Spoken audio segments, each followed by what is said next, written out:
Evidence act section 27 recovery evidence या confession leading to discovery of fact, जो भी आप कहें, इसकी आत्मा इस लाइन में है। What he did to object and not he what he did with the object is relevant. Section 27 के ऊपर जुडिशियल सर्विसेज एग्जामिनेशन में मेंस में क्वेश्चंस आते हैं, प्रॉब्लम्स आते हैं, और उन प्रॉब्लम्स को आपने सॉल्व करना है तो आपने समझना होगा कि सेक्शन 27 है क्या। और इसमें मैं बताऊं, इसमें मोस्टली जो स्टूडेंट्स ने जिसने इंटरप्रिटेशन नहीं समझी है सेक्शन 27 की, चाहे वो यंग लॉयर्स हों या जो जुडिशियल सर्विसेज के लिए प्रिपरेशन कर रहे हैं, उनके लिए काफी मुश्किल होता है इसको समझ पाना, क्योंकि वो जनरली उसको एक जनरल कंसेप्शन ड्रॉ कर लेते हैं और उसको उसको इंटरप्रेट नहीं कर पाते सेक्शन 27 को। तो सेक्शन 27 को इंटरप्रेट करने के लिए जो ये लाइन यहाँ स्क्रीन पर मैं लिखी है मैंने, what he did to object and not what he did with object is relevant. यहाँ पर ये ऑब्जेक्ट का मतलब है यहाँ पर ये वेपन। अब इसको मैं एक एग्जांपल से पहले इलस्ट्रेट करता हूं, फिर मैं सेक्शन 27 को एक्सप्लेन करूंगा what section 27 says. Suppose A is accused of murder. A is accused of murdering B. तो फर्स्ट कंडीशन क्या हो गई? A is the accused, आरोपी है ये, इसने इसके ऊपर आरोप ये है कि इसने B का मर्डर किया है। अब नेचुरली जब ये अक्यूज्ड है तो ये कहाँ है अभी? ये पुलिस कस्टडी में है। ये कहाँ है? पुलिस कस्टडी में। तो आपको पता है सेक्शन 24, 25, 26, सेक्शन 24 टू 26 में आपने डिस्कस समझा है कि पुलिस कस्टडी में या पुलिस को दी गई कन्फेशन, पुलिस के सामने स्वीकारा गया जुर्म, ये मान्य नहीं होता है, ये रेलिवेंट नहीं होता है, ये एडमिसिबल नहीं होता है कोर्ट में। तो फिर सेक्शन 27 फिर कौन से एडमिसिबिलिटी की बात करती है? तो क्या सेक्शन 27 एक्सेप्शन है? तो आंसर इज यस। तो फर्स्ट पॉइंट जो यहां पर आपका है वो ये है कि section 27 is the exception, exception of section 24 to 26, उसका ये एक्सेप्शन है। अब आ जाओ अपने प्रॉब्लम के ऊपर। ए अक्यूज्ड है और वो पुलिस कस्टडी में है। अब पुलिस कस्टडी में उसने एक स्टेटमेंट दी, ध्यान से सुनना इस स्टेटमेंट को, और इस स्टेटमेंट को कोरिलेट करना ये जो सामने मैंने लाइन लिखी है उससे। स्टेटमेंट उसने दी पुलिस कस्टडी में, I have buried the knife with which I committed murder in the field of C. A ने क्या कहा? मैंने नाइफ को कहाँ छुपाया है? सी के खेत में छुपाया है, सी के फील्ड में छुपाया है। और अगली लाइन वो ये भी कहता है, with which I committed murder of B, मतलब जिसके मैंने मर्डर किया है उसको मैंने, उस नाइफ को मैंने सी के खेत में छिपाया है। ये प्लेस ऑफ हाइडिंग, याद रखना इसको, इस टर्म को जब आप मेंस में आंसर लिखते हैं तो ये टर्म जरूर आप यूज करें, प्लेस ऑफ हाइडिंग। तो ए की जो अब ये स्टेटमेंट है, क्या सेक्शन 27 में ये स्टेटमेंट रेलिवेंट है? क्या ये पूरी की पूरी स्टेटमेंट रेलिवेंट है या पार्शियली रेलिवेंट है? अब इसको समझना इस लाइन से, what he did to object, उसने ऑब्जेक्ट के साथ, उसने object, sorry sorry, what he did to object, उसने उस ऑब्जेक्ट को क्या किया, मीन्स उसने जो वो मर्डर वेपन है उसका उसने क्या किया? तो उसका उसने कहाँ छिपाया? सी के खेत में। प्लेस ऑफ हाइडिंग कहाँ है? सी की फील्ड है। What he did to object is relevant and not what he did with object. उस मर्डर वेपन से उसने क्या किया? उस नाइफ से उसने क्या किया है? बी का मर्डर किया है। तो ये रेलिवेंट नहीं है। मीन्स इस क्वेश्चन में, ये जो क्वेश्चन मैंने आपको दिया, इसमें पार्शियली पार्ट स्टेटमेंट रेलिवेंट है, पार्ट स्टेटमेंट रेलिवेंट नहीं है, जबकि वो पूरी कन्फेशन है पुलिस के सामने। पुलिस के सामने उसने ये कहा है कि मैंने नाइफ को सी के फील्ड में छिपाया है जिससे कि मैंने बी का मर्डर किया है, लेकिन जिससे कि मैंने सी का मर्डर किया है ये लाइन रेलिवेंट नहीं है, ये पार्ट रेलिवेंट नहीं है अंडर सेक्शन 27।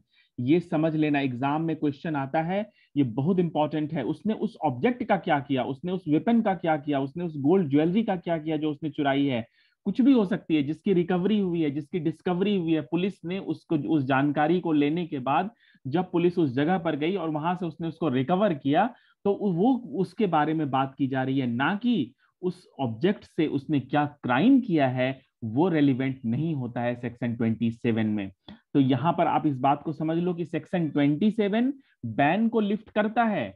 जो 24 से 26 में जो बैन है, कंप्लीट बैन है admissibility of any confession made by accused either to police और इन कस्टडी ऑफ पुलिस, उसको ये लिफ्ट कर देता है कहां तक, अगर वो उस स्टेटमेंट से डिस्कवरी ऑफ फैक्ट होता है। जब आप सेक्शन 27 को बेयर एक्ट से आप रीड करोगे तो वहां आपको मिलेगा वो किससे रिलेटेड है, डिस्कवरी ऑफ फैक्ट से। तो ये डिस्कवरी स्टेटमेंट कौन सी हुई, जो स्टेटमेंट अक्यूज ने पुलिस की कस्टडी में दी, जहां पर वो क्या डिस्क्लोज कर रहा है, प्लेस ऑफ हाइडिंग को डिस्क्लोज कर रहा है, where he is disclosing the place of hiding. तो आपके पास अब एक क्वेश्चन आता है, ये आप समझ गए, आप समझ गए आप। तो इसमें कोई भी क्वेश्चन अगर इस पॉइंट से आता है तो आप ये समझना कि कौन सा पॉइंट रेलिवेंट है, कौन सा पार्ट स्टेटमेंट का रेलिवेंट होगा सेक्शन 27 में और कौन सा नहीं होगा। तो रेलिवेंट कौन सा होगा, confession which led to discovery of fact, जो कि रिकवरी कराने में मददगार हुई है, जिससे कि जिसके बिना पर पुलिस गई है और उसको लेकर आई है, उस स्टेटमेंट के बारे में बात की जा रही है। In the consequence of information received from the accused, आरोपी से जो इंफॉर्मेशन पुलिस को मिली और उसके आधार पर वो जहां गई उसने वहां से उसको निकाल लिया। अब आपका अगला क्वेश्चन ये आता है कि ठीक है, अगर उसने, पुलिस ने, अगर वो क्राइम से जुड़ा हुआ नहीं है, मतलब अगर उसने कह भी दिया कि with which I have committed murder, तो वो पार्ट रेलिवेंट नहीं हुआ। ठीक है, तो अगर रेलिवेंट नहीं हुआ तो फिर पर्पस क्या है फिर इस रिकवरी का, सेक्शन 27 का पर्पस क्या आता है। तो यस, सेक्शन 27 का पर्पस है, क्योंकि जब पुलिस इन्वेस्टिगेशन कर रही है तो उसको चेन बनानी है। किसकी चेन, चेन ऑफ सर्कमस्टांसेस। उस चेन को, उस कड़ी को जोड़ने में ये जो रिकवरी है वो काम करेगी। उस रिकवरी को, उस वो जो रिकवरी हुई है, जो अक्यूज ने बताया है कि यहाँ पर छिपाया गया था, यहाँ पर रखा गया था, यहाँ फेंका गया था, तो उससे उसको वो चेन को बनाने में, क्योंकि सेक्शन 27 जो है ये समझ लो कि फाउंडेशन स्टोन है इन्वेस्टिगेशन का। आप इसके लिए Mukesh versus NCT of Delhi का सुप्रीम कोर्ट की जजमेंट है 2017 की, Mukesh versus NCT of Delhi, उसको आप रीड कर सकते हो। उसमें एविडेंस एक्ट सेक्शन 27 के बारे में और भी डिटेल में बताया गया है। अब इसमें मैं इस पॉइंट के ऊपर एक और जजमेंट में डिस्कस करता हूं आपसे, जो कि बड़ी इंपॉर्टेंट जजमेंट है और आप एग्जाम में जब आंसर करते हैं तो आप जरूर लिखें। कहाँ लिखें, एग्जाम में अपने आंसर में। Just hold on. Judgement is Aghnoo, AGHNOO, Aghnoo Nagesia, Aghnoo Nagesia versus state of Bihar. Very, इसमें ये लैंडमार्क जजमेंट है, ये कई बार इसको, Aghnoo Nagesia versus state of Bihar 1966 supreme court. What Supreme Court held in this judgment? Supreme Court held in this judgment what is admissible, ध्यान से सुनना, listen me very carefully, what is admissible is only that portion of the statement that reveals the information about place of hiding of the object. Place of hiding, very important point, यही relevant है section 27 में। अगर आपने answer लिखने में to the point answer आपने अगर लिखा है, जो जो क्वेश्चन है उसको टू द पॉइंट आपने आंसर करा है, तो वहां पर आपको पूरे मार्क्स मिलेंगे। क्लैरिटी होनी चाहिए, आपका कॉन्सेप्ट क्लियर होना चाहिए इस पॉइंट के ऊपर। What is admissible is only that portion of the statement that reveals the information about the place of hiding of the object. जो प्लेस ऑफ हाइडिंग है, जिसके बारे में जो जो रिवील कर रहा है जो स्टेटमेंट, उसके बारे में बात की जा रही है। प्लेस ऑफ हाइडिंग कहने का मतलब क्या है यहाँ पर? जहां से उस ऑब्जेक्ट को डिस्कवर किया गया, जहां से उस वेपन को डिस्कवर किया गया, मान लो मर्डर वेपन है, तो उस मर्डर वेपन को जहां से डिस्कवर किया गया वही प्लेस ऑफ हाइडिंग है। अगर मान लो वो ऑब्जेक्ट, वो वेपन अगर किसी खुली जगह पर पड़ा हुआ है, कहीं खुली जगह पर है मान लो, तो वहां पर तो ये चांसेस हैं कि दूसरे भी उसके बारे में जान सकते हैं, और ये फिर बड़ा मुश्किल होगा ये प्रूव कर पाना कोर्ट में, ट्रायल में, कि वो उसी अक्यूज्ड के जो अक्यूज ने जो सूचना दी, अक्यूज ने जो इंफॉर्मेशन दी, उसी के बेसिस पर उसको रिकवर किया गया है। तो कहने का मतलब है कि ये दो तीन पॉइंट्स जो अब आपने याद रखने हैं। अब आ जाओ सेक्शंस के ऊपर। तो मैं आपको एक इसको ब्रीफ में आपको मैं बता देता हूं कि जब आप आंसर करेंगे तो सेक्शन 27 को कैसे ब्रेक करेंगे अपने आंसर्स के लिए। तो पहला फर्स्ट पॉइंट क्या हो गया? जो पर्सन है जिसने स्टेटमेंट दी है, person giving the information must be an accused. वो आरोपी है, ऑफेंस का, अपराध का वो आरोपी है, अक्यूज्ड है वो। उसने वो स्टेटमेंट कहाँ दी है? तो custody of a police, police custody में उसने इंफॉर्मेशन दी है। अब पुलिस कस्टडी में जो उसने बात कही है, वो बात, वो जो कन्फेशन है, वो कन्फेशन किस बारे में है? वो कन्फेशन इस बारे में है कि वो एक डिस्कवरी ऑफ फैक्ट के बारे में है। तो आपको नेक्स्ट जो कुछ फ्रेजेस आप याद रखो, क्योंकि पूरी की पूरी पूरा का पूरा सेक्शन याद रखना पॉसिबल नहीं है, लेकिन आप उसको अपनी लैंग्वेज में एक्सप्लेन कर सकते हैं। तो डिस्कवरी ऑफ फैक्ट, ये फ्रेज इंपॉर्टेंट है यहां पर, क्योंकि in consequences of the information received from the accused, accused से मिली हुई सूचना के परिणाम स्वरूप क्या हो रहा है? डिस्कवरी ऑफ फैक्ट हो रही है, फैक्ट की डिस्कवरी हो रही है। यही तो आपने बताना चाहते हैं आप। अब जब फैक्ट की डिस्कवरी हो गई, अब स्टेटमेंट तो उसने पूरी दी है। अब स्टेटमेंट कहां तक एडमिसिबल है? मैं बार बार रिपीट कर रहा हूं, only that portion of statement, only that portion of statement which relates to facts discovered, which relates to place of hiding।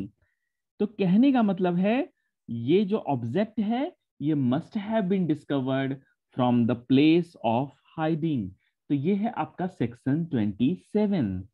अब इसमें एक दो केसेस में और बता दूं, एक दो जजमेंट्स और बता देता हूं मैं आपको इसके ऊपर। एक जजमेंट है Mohammed Dastagiri versus state, Dastagiri, DASTAGERI, Dastagiri versus state. ये भी सुप्रीम कोर्ट की जजमेंट है। In this judgement what supreme court has held, supreme court ने कहा था accused of any offense means accused at the time of trial। यहां पर जो हम कह रहे हैं सेक्शन 27 में कि जो इंफॉर्मेशन दी गई है, जो स्टेटमेंट पुलिस कस्टडी में दी गई है, वो अक्यूज्ड है किसी ऑफेंस का। तो यहां पर ये कहने का मतलब क्या है? Accused at the time of trial, he must be an accused when discovery statement is sought to be proved against him, right. तो इसमें तीन चार पॉइंट्स में आपने आप इसमें आंसर्स इसको कर सकते हैं। एक जजमेंट मैंने आपको बताई Mukesh versus state of Delhi, दूसरी बताई Aghnoo Nagesia versus state of Bihar, तीसरी Dastagiri versus state. Next is एक और जजमेंट है इसमें सुप्रीम कोर्ट की, Pulukuri Kottaya, Pulukuri Kottaya, Kottaya versus emperor, Pulukuri Kottaya versus emperor, privy council की जजमेंट है ये। तो प्रीवी काउंसिल की इस जजमेंट में ये क्या कहती है, what this judgment has laid down, section 27 will not nullify the principle of section 26। Facts discovered embraces the place from which the object is produced and the knowledge of the accused। Same बातें कह रहे हैं ना कि जहां से वो place of hiding है, जहां से वो निकला है, और उसके बारे में जो अक्यूज्ड की नॉलेज है। Information given must relate distinctly to this fact. Court held in this case that if fact is actually discovered in the consequence of information, then some guarantee is afforded that the information is true and accordingly can given in evidence। अगर वहां पर जो accused ने, जो आरोपी ने जो सूचना दी, उस सूचना के आधार पर जब उसको डिस्कवर कर लिया गया, जब उसको उसकी खोज कर ली गई, उसको रिकवर कर लिया गया, तो नेचुरली वहां पर एक वो बात तो पता लगती है कि हाँ ये इन्फॉर्मेशन ट्रू है, इन्फॉर्मेशन ये सत्य है। और वो जब जब चेन ऑफ सर्कमस्टांसेस बनेंगे, तो सर्कमस्टेंशियल एविडेंस में जब कड़ी जोड़नी होगी पुलिस को एक से दूसरे को, तो वहां पर वो ये उसके काम आ सकती है। तो ये सेक्शन 27 इसलिए बहुत इंपॉर्टेंट सेक्शन हो जाता है जब क्रिमिनल ट्रायल के लिए पुलिस, क्योंकि पुलिस कन्फेशन में जो स्टेटमेंट दी गई है, कन्फेशन है, वो रेलिवेंट नहीं है। लेकिन ये जो रेलिवेंट, ये जो कन्फेशन है which led to discovery of fact is relevant, but only to that extent which is related to recovery of object, not what he did with the object। ये एकदम बिल्कुल याद रखना कि उससे उसने मर्डर किया है, उससे चोरी करी, उसने क्या करा वो कह रहा है, लेकिन नहीं है। अगर उसने कहा कि मैंने इस प्रॉपर्टी को, मैंने सोने के चेन को खेत में छुपाया है जो कि मेरे द्वारा चोरी किया गया है, तो मेरे द्वारा जो चोरी किया गया है ये वाला पार्ट रेलिवेंट नहीं है। लेकिन उसने ये जो कहा कि मैंने इस सोने की चेन को खेत में छुपाया है, ये वाला पार्ट रेलिवेंट है। एग्जाम में कोई भी क्वेश्चन आए आप आंसर कर सकते हैं। अगर इसके बारे में शॉर्ट नोट्स लिखना आता है तो भी आप लिख सकते हैं। मेरे सामने क्वेश्चन बैंक्स हैं, मैं देख रहा हूं in almost every judicial examination, mains examination को सेक्शन 27 के ऊपर क्वेश्चन पूछे जाते हैं।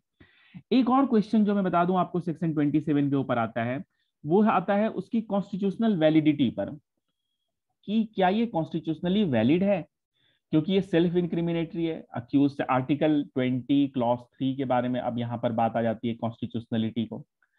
तो आर्टिकल 23 के बारे में जब बात आती है तो इसमें सुप्रीम कोर्ट की दो जजमेंट मैं आपको बता रहा हूं। अगर ये क्वेश्चन आपको आता है कि constitutional validity of section 27, section 27 की कॉन्स्टिट्यूशनल वैलिडिटी, तो कॉन्स्टिट्यूशनल वैलिडिटी के लिए इसमें मैं दो जजमेंट आपको बता रहा हूं। एक तो जजमेंट है आपका state of UP, state of UP versus Devman Upadhyay, Devman Upadhyay,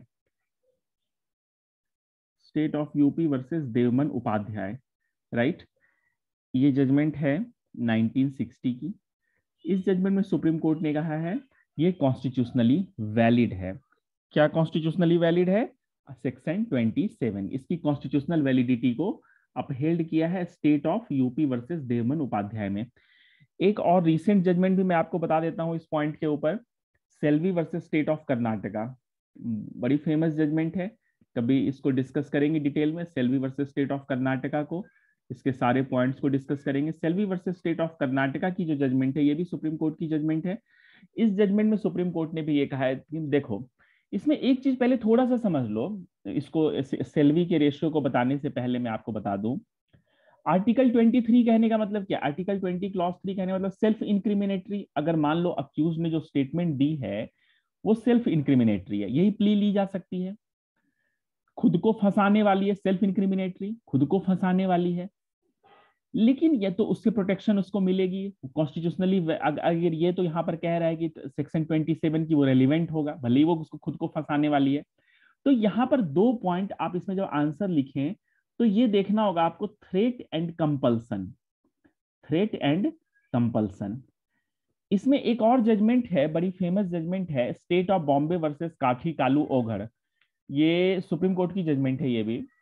तो इस जजमेंट में स्टेट ऑफ बॉम्बे वर्सेस काठी कालू ओघड़ की जजमेंट में सुप्रीम कोर्ट ने ये कहा था कि अगर कोई सेल्फ इंक्रिमिनेटरी स्टेटमेंट है, खुद को फंसाने वाला स्टेटमेंट है, अक्यूज ने दिया है, लेकिन बिना किसी थ्रेट के दिया है, बिना किसी कंपल्सन के दिया है, without any threat, without any compulsion, अगर ऐसा है तो वो क्या होगा?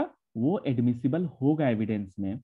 थ्रेट नहीं है, कोई कोई कंपल्सन नहीं है, बट अक्यूज ने ये स्टेटमेंट पुलिस की कस्टडी में दिया है, तो उसी तरह से तो वो जब जैसे अगर बिना थ्रेट और कंपल्सन का है तो it will not hit by article 20 clause 3, ये आर्टिकल 20 क्लॉज 3 से हिट नहीं करेगा। तो उसी तरह से आप ये समझ लो कि सेक्शन 27 जो है वो नहीं हिट करेगा, will not hit article by article 20 clause 3। क्यों? क्योंकि because there is no compulsion, unless compulsion has been used in obtaining the information, unless compulsion has been used in obtaining the information. अगर police ने डंडे मारे हैं, torture किया है, फिर तो बात अलग है। लेकिन अगर उसने ऐसा कुछ भी नहीं किया है, कोई थ्रेट नहीं दी है, कोई कंपल्सन नहीं दी है, अक्यूज ने अपनी स्टेटमेंट दी है इन्वेस्टिगेशन के दौरान पुलिस कस्टडी में, तो वहां पर वो आर्टिकल 23 से हिट नहीं करता है। इसलिए ये कॉन्स्टिट्यूशनल वैलिडिटी को इसको अपहेल्ड किया गया है। स्टेट ऑफ बॉम्बे वर्सेस काठी कालू ओगर की जजमेंट में भी इस आर्टिकल 23 को एक्सप्लेन करते हुए क्लेरिफाई किया गया है। तो इसमें भी ये आया है आपका section 27 not hit by article 23 of constitution. और इसके ऊपर Selvi versus state of Karnataka भी ये कहती है कि section 27 permits derivative use of custodial statements in ordinary course of events. Section 27 permits derivative use of custodial statement in ordinary course of events. There is no automatic presumption that custodial statements extracted through compulsion. इस line को दोबारा मैं repeat कर रहा हूं, there is no automatic presumption that custodial statement extracted through compulsion.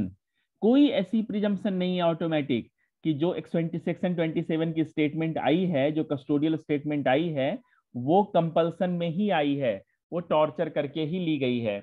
ऐसा कुछ भी, हाँ, ऐसा कोई भी प्रिजम्पशन ऑटोमेटिकली ड्रॉ नहीं किया जा सकता है। राइट? तो ये था section 27। Keep revising this section. तो आप इससे कोई भी आंसर इस पॉइंट के ऊपर कर सकते हैं।